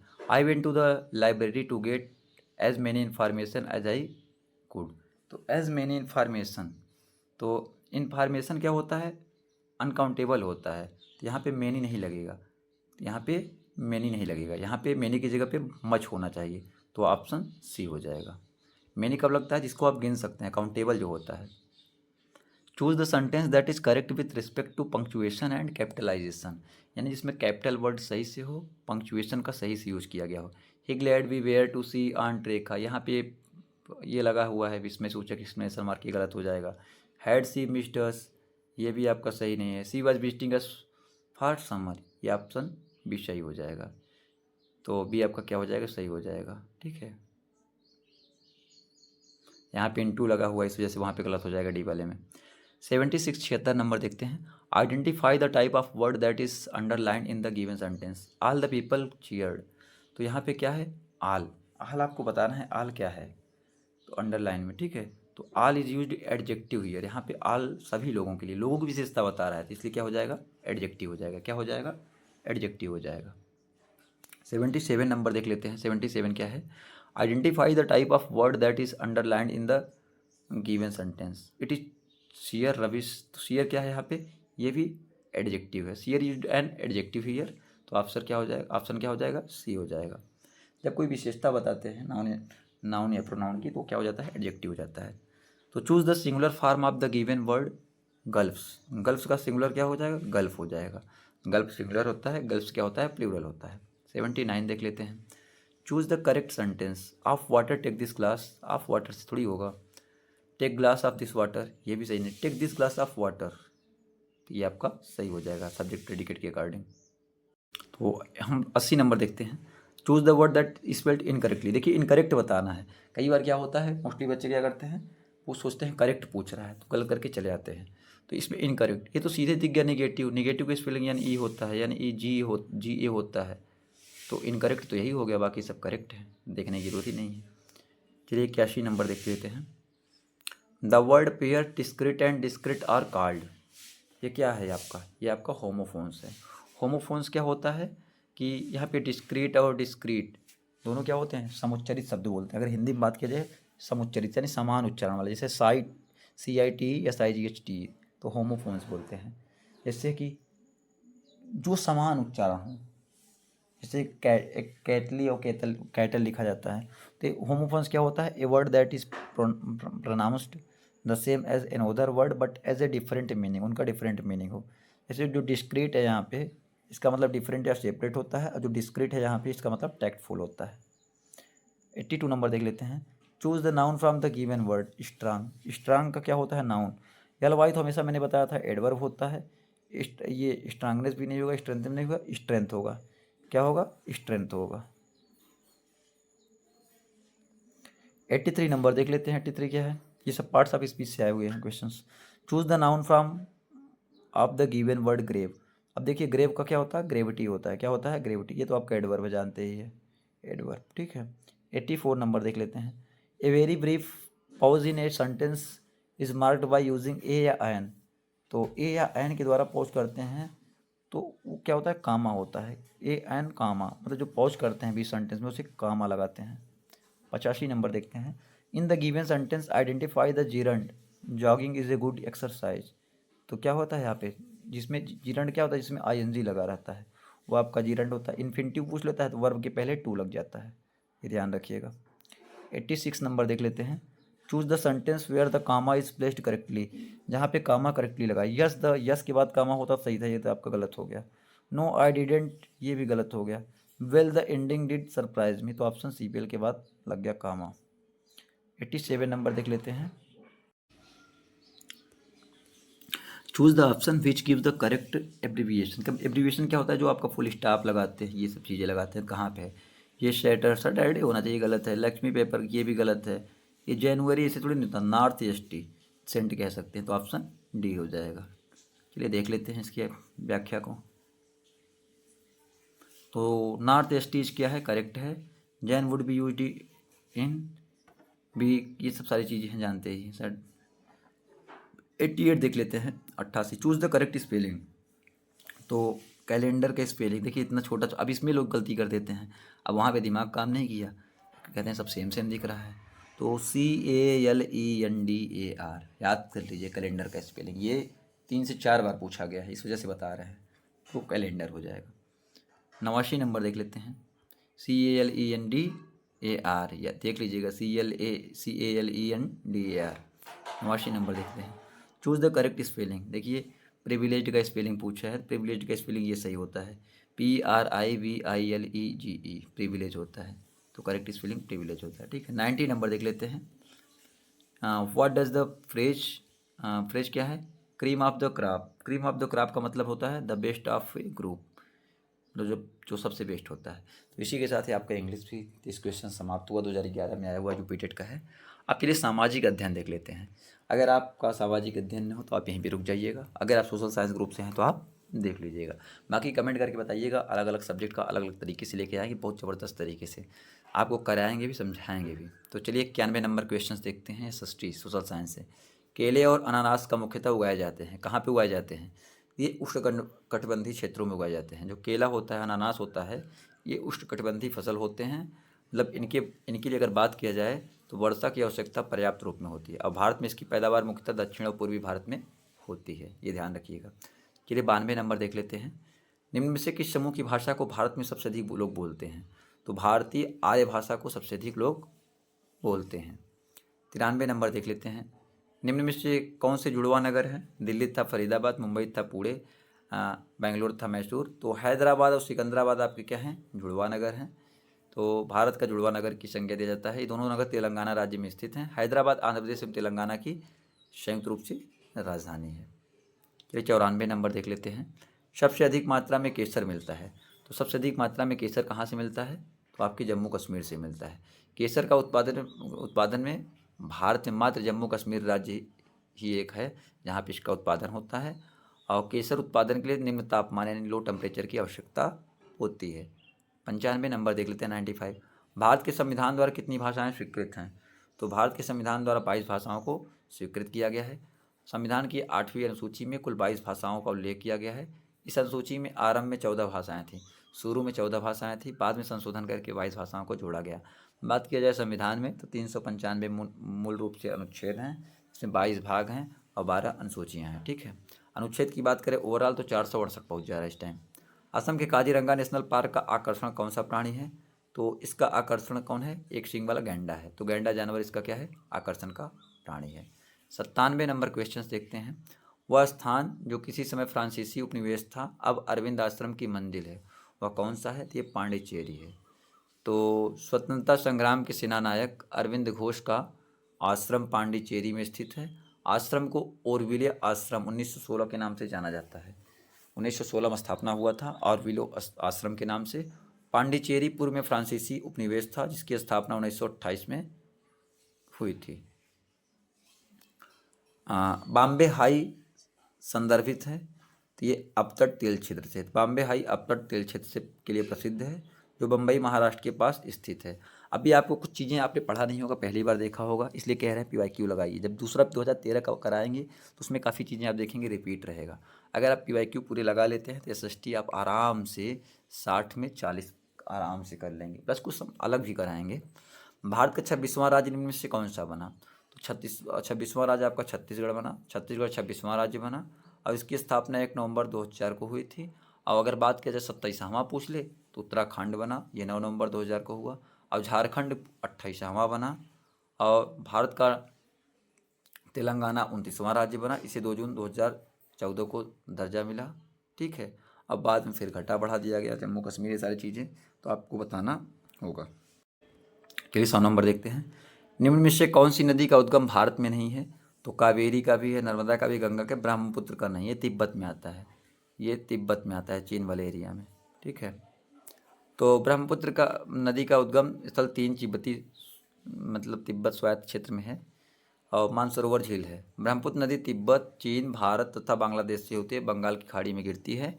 तिब्बत में इस नदी को सांगपो, चीन में या लुत्सांगपो चियांग, भारत में ब्रह्मपुत्र और बांग्लादेश में यमुना के नाम से जाना जाता है। बांग्लादेश वाला पूछ सकता है यमुना के नाम से कहाँ जाना जाता है। 101 नंबर देखते हैं। महाभारत के लेखक कौन थे? ये बहुत ईजी क्वेश्चन है, आपको पता ही होगा, वेद व्यास हैं, पूछ सकता है, बहुत इंपॉर्टेंट है। सारी NCERT को ही उठा के पूछते हैं यूपी टेट वाले। लाल किले का निर्माण किसने कराया था? तो ये कराया था शाहजहाँ ने। तो लाल किला दिल्ली में है और इसका निर्माण मुगल बादशाह शाहजहाँ के द्वारा 1648 में कराया गया था।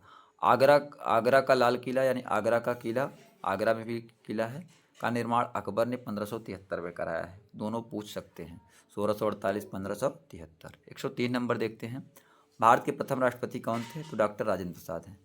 और राधा कृष्णन कौन थे? दूसरे थे।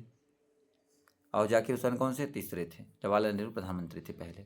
तो अगर इसका ट्रिक बता दे रहे हैं, याद करने का तरीका पहले देख लीजिए। स्वतंत्र भारत के प्रथम राष्ट्रपति भारत रत्न प्राप्तकर्ता डॉक्टर राजेंद्र प्रसाद थे। इनका कार्यकाल 1950 से 1962 तक था। डॉक्टर राजेंद्र प्रसाद एकमात्र राष्ट्रपति हैं जो 2 कार्यकाल के लिए राष्ट्रपति चुने गए थे, जबकि डॉक्टर S राधाकृष्णन भारत के प्रथम उपराष्ट्रपति थे। तो राजू की राधा जाकर गिरी, फखरुद्दीन रेड्डी के जेल में, तब रमाशंकर नारायण की कलम से प्रतिभा, प्रणव, कोविंद और मुर्मू राष्ट्रपति हुए। इसमें सब आ जाएंगे, मैंने एक वीडियो बनाया हुआ है, PDF प्लेलिस्ट में जाकर देख लीजिएगा, सबका आपको क्रम याद हो जाएगा, हर एग्जाम के लिए इम्पोर्टेंट होगा। ताजमहल का निर्माण किसकी याद में कराया गया था? ये मुमताज़ महल की याद में कराया गया था और अपनी पत्नी मुमताज़ महल की याद में 1653 में आगरा में कराया था ठीक है, शाहजहाँ ने। और ताजमहल का निर्माण सफ़ेद संगमरमर से किया गया है, ये चीज़ जान लीजिए। और अच्छा, अभी वो सफ़ेद संगमरमर प्रभावित हो रहा है, किस प्रदूषण कारण? कमेंट करके बताइएगा। किस धर्म में तीर्थंकर के नाम से 24 महान आचार्य हैं? तो 24 महान आचार्य या तीर्थंकर कौन है? तो जैन धर्म में है। तो जैन धर्म में 24 महान आचार्य हुए जिन्हें तीर्थंकर कहा जाता है। और जैन धर्म के प्रथम तीर्थंकर को पूछा जाता है। प्रथम तीर्थंकर कौन है? ऋषभदेव हैं। प्रारंभिक 22 तीर्थंकरों की ऐतिहासिक संदिग्ध है, उनके बारे में बहुत ज़्यादा चीज़ें नहीं हैं चीज़ें, मतलब मात्र अंतिम 2 तीर्थंकरों की ऐतिहासिकता का प्रमाण होता है। पार्श्वनाथ 23वें हैं, महावीर स्वामी 24वें हैं। ठीक है, 106 नंबर देख लेते हैं। भारत में प्रथम आणविक परीक्षण वर्ष 1974 में हुआ, यानी आणविक परीक्षण हुआ था जब। इसे किस नाम से जाना जाता है? तो हंसते हुए बुद्ध, लाफिंग बुद्धा कहीं कहीं लिखा रहता है, ठीक है ना। तो भारत का प्रथम आणविक परीक्षण इंदिरा गांधी के काल में। अब परमाणु परीक्षण कब हुआ था ये आप कमेंट करके बताइएगा, ठीक है, पोखरण वाला। तो पोखरण राजस्थान में किया गया। इस परीक्षण को हंसते हुए बुद्धा यानी लाफिंग बुद्धा के नाम से जाना गया, नाम दिया गया। 107 नंबर देखते हैं। शाकुंतलम लिखी थी, अभिज्ञान शाकुंतलम, कभी कभी पूरा नाम दे देता है, कभी कभी आधा देता है, तो कालिदास जी ने लिखा था। तो अभिज्ञान शाकुंतलम कालिदास जी ने लिखा था, और जो कि वियोग श्रृंगार में लिखा गया है। शकुंतला और दुष्यंत की प्रेम कहानी के बारे में लिखा गया है, ठीक है। 108 नंबर देख लेते हैं। पानीपत की तीसरी लड़ाई में मराठाओं को पराजित किया था, तो अफगानों ने, ठीक है।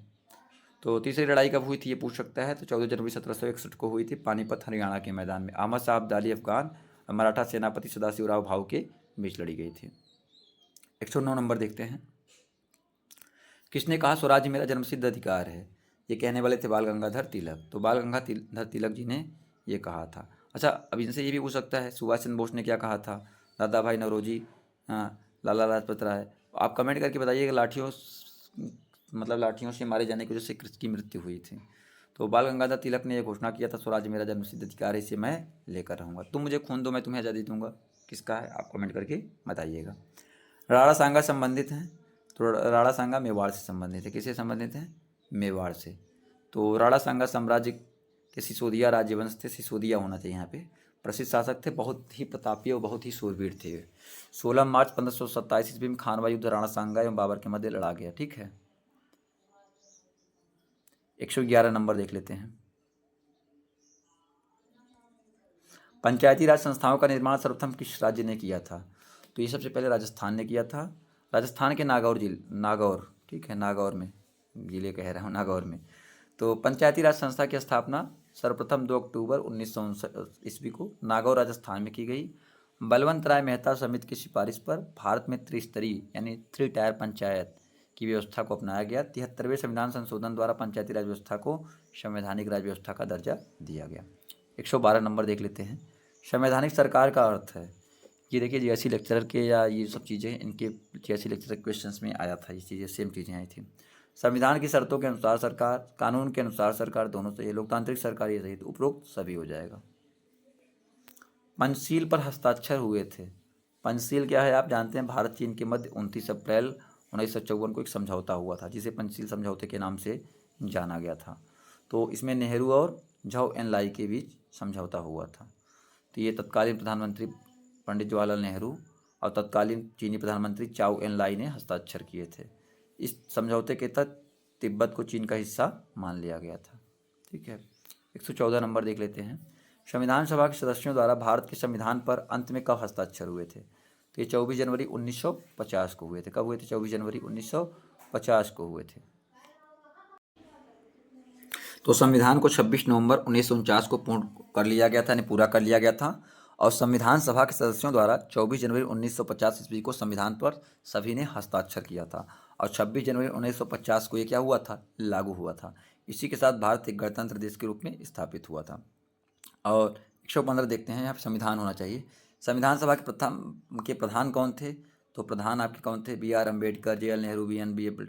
तो इसमें सही विकल्प ही नहीं है। तो संविधान सभा के प्रथम अस्थायी अध्यक्ष डॉक्टर सच्चिदानंद सिन्हा थे, जबकि प्रथम स्थायी अध्यक्ष डॉक्टर राजेंद्र प्रसाद थे। और संविधान सभा की प्रारूप समिति के अध्यक्ष या प्रधान BR अम्बेडकर थे, जबकि BN राव संविधान सभा के संवैधानिक सलाहकार थे, ठीक है। चलिए आगे देख लेते हैं 116 नंबर। राजा हर्षवर्धन की राजधानी थी, तो राजा हर्षवर्धन की राजधानी कन्नौज थी। क्या थी? कन्नौज थी। तो राजा हर्षवर्धन पुष्यभूति वंश का सबसे प्रतापी राजा था। हर्षवर्धन ने कन्नौज को अपनी राजधानी बनाया। हर्ष की मृत्यु के बाद कन्नौज पर अधिकार करने के लिए 3 शक्तियों पाल, गुर्जर, प्रतिहार एवं राष्ट्रकूट के मध्य त्रिपक्षीय संघर्ष हुआ, जो लगभग 200 वर्षों तक चला। अंत में गुर्जर प्रतिहार इस संघर्ष में विजेता हुए। 117 नंबर देखते हैं। एलोरा के कैलाश मंदिर का निर्माण कराया गया था, तो वो कराया था राष्ट्रकूटों के द्वारा। किसने कराया था? राष्ट्रकूटों के द्वारा। तो एलोरा महाराष्ट्र राज्य में स्थित है। यहाँ पर राष्ट्रकूटों के द्वारा कई मंदिरों का निर्माण कराया गया था। एलोरा का सबसे प्रसिद्ध मंदिर कैलाश मंदिर है। इसका निर्माण राष्ट्रकूट शासक कृष्ण प्रथम ने कराया था। कैलाश मंदिर पूछ सकता है डायरेक्ट। 118 नंबर देखते हैं। ग्राम पंचायत के कितने पक्ष हैं? तो आपके 3 पक्ष हैं, यानी त्रिस्तरीय रूप में अपनाया गया है। बलवंत राय मेहता का भी आपने पढ़ा होगा। पहला जिला पंचायत, फिर खंड पंचायत, फिर ग्राम पंचायत, यानी डिस्ट्रिक्ट लेवल पे, ब्लॉक लेवल पे और विलेज लेवल पे। संविधान के अनुच्छेद 40 के तहत पंचायती राज व्यवस्था का वर्णन किया गया है। 119 नंबर देखते हैं। नगर पालिका कमेटी का प्रधान कहलाता है, तो वो अध्यक्ष कहलाता है। नगर पालिका कमेटी का प्रधान जो होता है अध्यक्ष यानी चेयरमैन कहलाता है। ठीक है, मोस्टली लोग मेयर मार देते हैं, मुझे पता है। ग्राम न्यायालय कहलाता है, तो ग्राम न्यायालय कहलाता है तो न्याय पंचायत को ग्राम न्यायालय कहते हैं। और देश के आम नागरिकों तथा न्याय के तक न्याय व्यवस्था की पहुंच को बढ़ाने के लिए न्यायालय अधिनियम 2008 के तहत ग्राम न्यायालयों की स्थापना की गई थी। ठीक है, चलिए आगे देख लेते हैं। 121 नंबर देखते हैं। सूर्य के चारों ओर किसी उपग्रह का मार्ग कहलाता है इसका कक्षा, जिसमें वो परिक्रमण करते हैं। सूर्य के चारों ओर सभी ग्रह चक्कर लगाते हैं। ग्रहों द्वारा जिस पथ पर सूर्य के चारों तरफ चक्कर लगाते हैं वो कक्षा कहलाता है। ठीक है, 122 नंबर देखते हैं। पृथ्वी के सबसे निकटतम खगोलीय पिंड है, तो आपका क्या है? चंद्रमा है। सबसे निकटतम खगोलीय पिंड चंद्रमा है। चंद्रमा पृथ्वी का एकमात्र उपग्रह है, सिर्फ एक उपग्रह है, जबकि सूर्य पृथ्वी के सबसे नज़दीक का ग्रह है। चंद्रमा से पृथ्वी की दूरी है 3,84,400 किलोमीटर। कितना? 3,84,400 किलोमीटर। और शुक्र की दूरी पृथ्वी से 4 करोड़ किलोमीटर है। 123 नंबर देख लेते हैं। भूमध्य रेखा नहीं गुजरती है, तो भूमध्य रेखा दक्षिण अमेरिका से गुजरती है, अफ्रीका से गुजरती है, लेकिन उत्तर अमेरिका से होकर नहीं गुजरती है। भूमध्य रेखा पृथ्वी के 0 डिग्री अक्षांश रेखा को कहते हैं। यह रेखा 3 महाद्वीपों से होकर और 13 देशों से होकर गुजरती है। 3 महाद्वीप दक्षिण अमेरिका, अफ्रीका और एशिया हैं। भूमध्य रेखा उत्तरी अमेरिका से नहीं गुजरती है, बल्कि दक्षिण अमेरिका से गुजरती है। 124 नंबर देखते हैं। महासागर से छोटा बृहद लवड़ी जलाशय कहलाता है, तो ये सागर कहलाता है। महासागर से छोटा और जो कि बृहद बड़ा होता है लवड़ी जलाशय, यानी जिसमें साल्टी रहता है, उसे सागर कहते हैं। जैसे अरब सागर, चीन सागर, काला सागर, लाल सागर, ये सारे हैं। ठीक है, 125 नंबर देखते हैं। किसी नदी और उसके सहायकों द्वारा अपवाह क्षेत्र कहलाता है, तो नदी घाटी कहलाता है। क्या कहलाता है? नदी घाटी कहलाता है।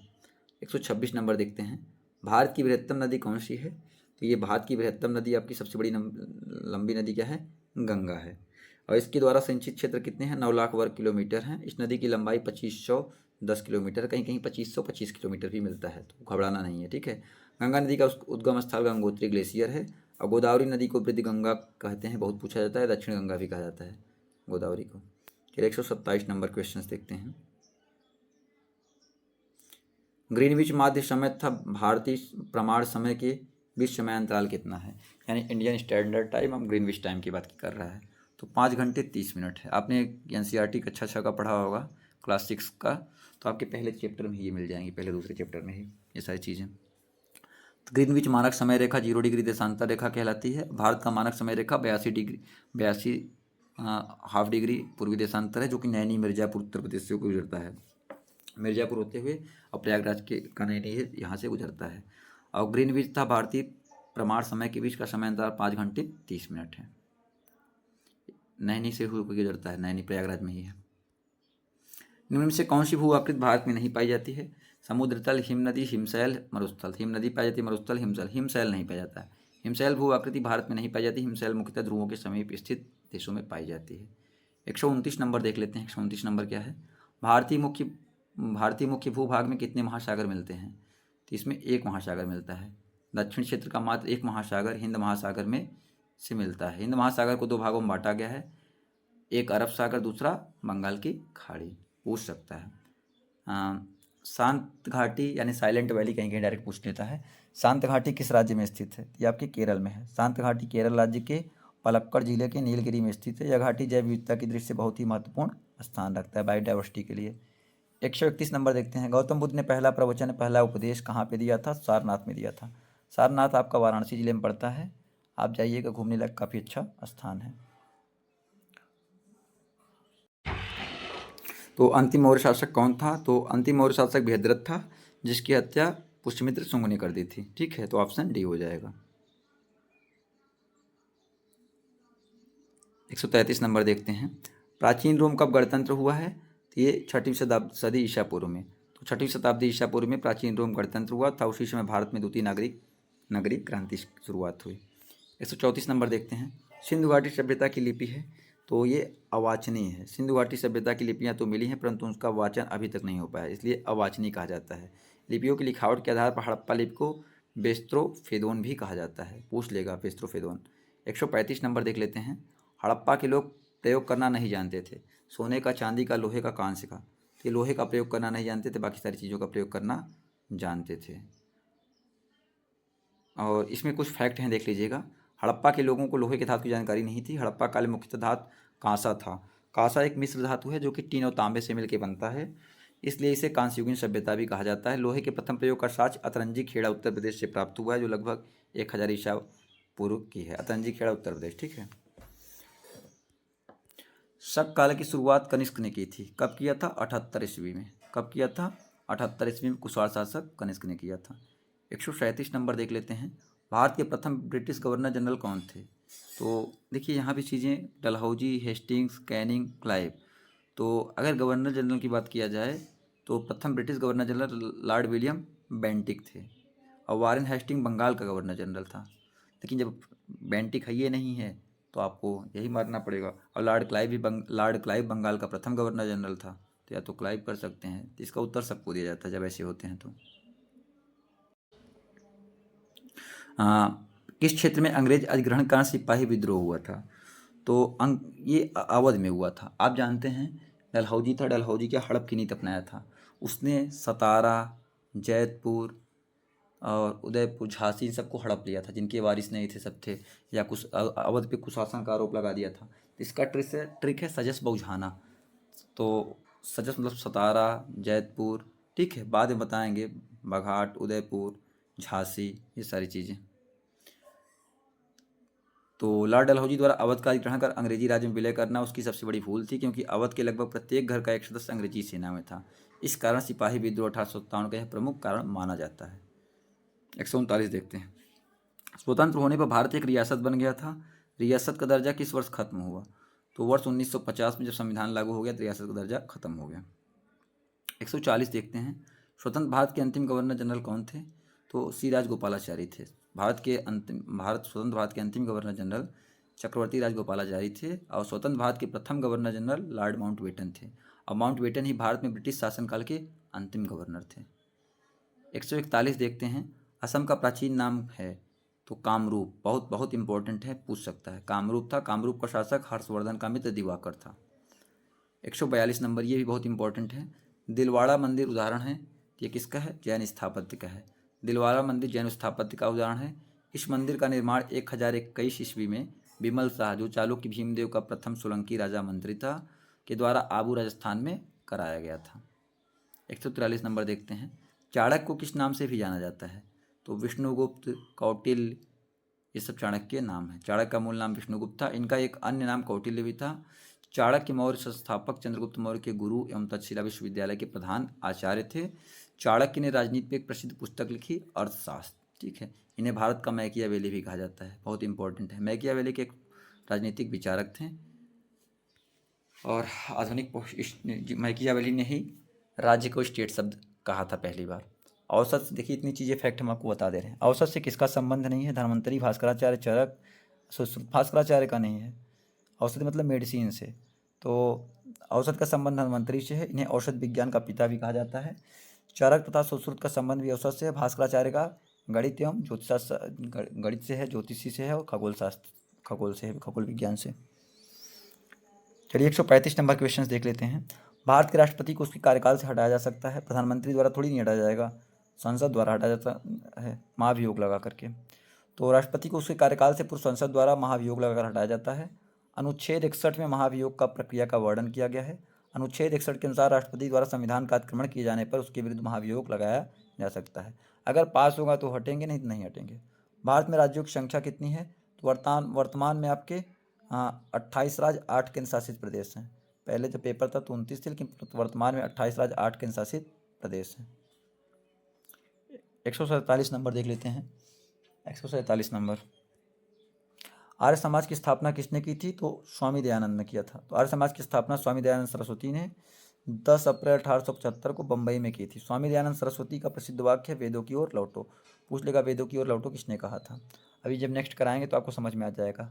किसकी सलाह पर राज्य मंत्रिपरिषद की नियुक्ति होती है? तो राज्यपाल सामान्यतः विधानसभा में बहुमत प्राप्त दल के नेता को मुख्यमंत्री नियुक्त करता है और मुख्यमंत्री की सलाह पर अन्य मंत्रियों की नियुक्ति का विवरण करता है। तो इस प्रकार कोई विकल्प सही नहीं है, ठीक है। 149 देख लेते हैं। मौर्य समाज का संस्थापक कौन था? तो ये चंद्रगुप्त था। तो मौर्य साम्राज्य की स्थापना चंद्रगुप्त मौर्य ने अपने गुरु चाणक्य के द्वारा की थी, जो कि पुष्यमित्र शुंग ने शुंग वंश की नींव डाली बृहद्रथ की हत्या करके। 150 नंबर देखते हैं। फाहियान ने किसके शासनकाल के दौरान भारत का दौरा किया था? तो चंद्रगुप्त द्वितीय के दौरान, यानी फाहियान एक चीनी यात्री था जो गुप्त शासक चंद्रगुप्त द्वितीय विक्रमादित्य के समय भारत आया, जबकि हर्षवर्धन के शासनकाल 629 में ह्वेनसांग भारत आया। बहुत पूछा जाता है। इसी के साथ 150 क्वेश्चन समाप्त हुए।